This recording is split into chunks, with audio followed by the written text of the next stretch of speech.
There are many groundbreaking benefits of using a hearing aid with a microphone and receiver in ear, such as improved localization, speech recognition, and overall improved sound quality. Another benefit of using M&RIE is understanding speech in a windy situation. Today, we will listen to two different sets of hearing aids, Resound ONE and another brand.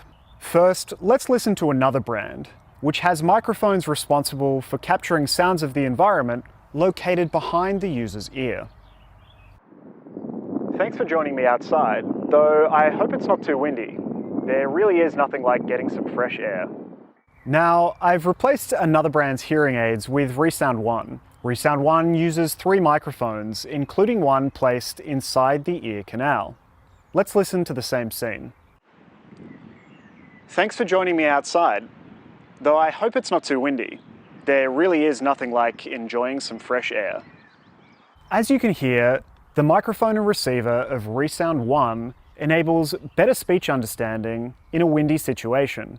So whether you're out for a run or just enjoying a summer day, you can hear comfortably.